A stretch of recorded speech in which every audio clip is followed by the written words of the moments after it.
Hong Kong জ্বলিছে।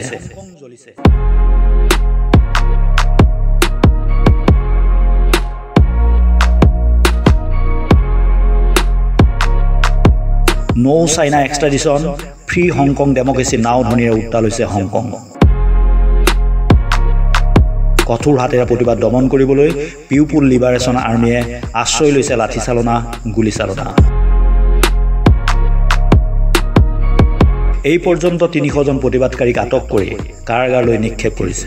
৩০ জুনত গৃহীত হোৱা নিৰাপত্তা আইনক লৈ অধিক উত্তপ্ত হৈ পৰিছে হংকঙৰ পৰিস্থিতি।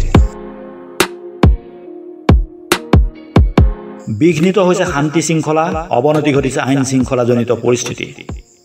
চীনৰ আগ্ৰাসী বৈদেশিক নীতিৰ বাবে চুবুৰীয়া বহুকেইখন ৰাষ্ট্ৰ অস্থিৰ হৈ থকা সমান্তৰালকৈ অস্থিৰ হৈছে হংকং।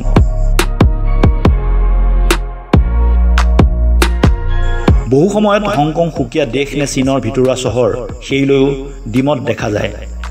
সুকীয়া ৰাষ্ট্ৰীয় পতাকা, সুকীয়া সংবিধান, সুকীয়া ভাষা, সুকীয়া আইনী ব্যৱস্থা আছে হংকঙত।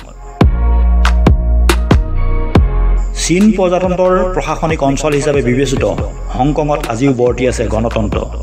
গণতান্ত্ৰিক দেশ এখনৰ নাগৰিকে ভোগ কৰা সকলো সুবিধা লাভ কৰি অহা হংকঙে পুঁজিবাদী অৰ্থব্যৱস্থাৰ জৰিয়তে বিশ্বৰ বুকুত এক সুকীয়া স্থান দখল কৰিবলৈ সক্ষম হৈছে।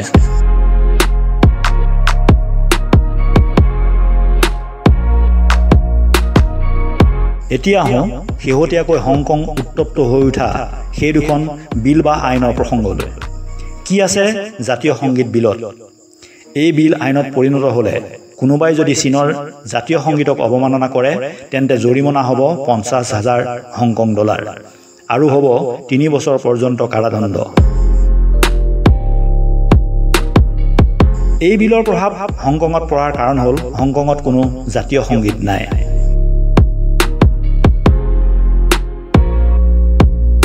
কি আছে নতুন নিৰাপত্তা আইনত?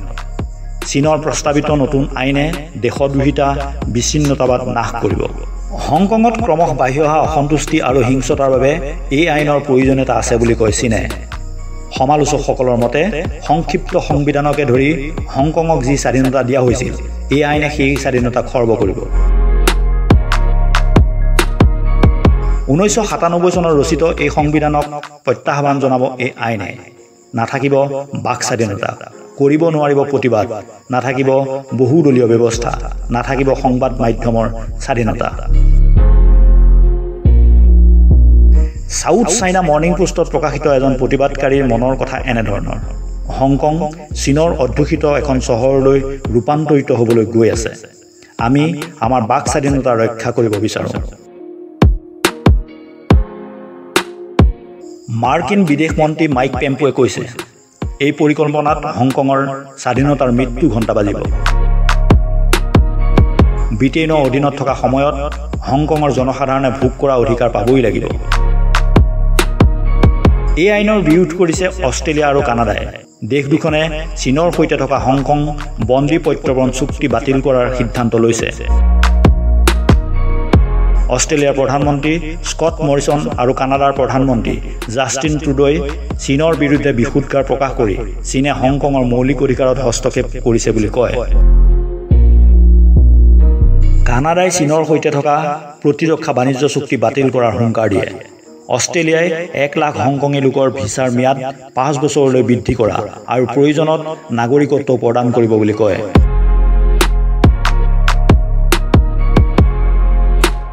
মুঠতে চীন আৰু ব্ৰিটেইনৰ টনাজোৰাত হংকঙৰ স্বাধীনতাৰ সূৰ্য ডুব যাবলৈ ওলাইছে চিৰদিনলৈ।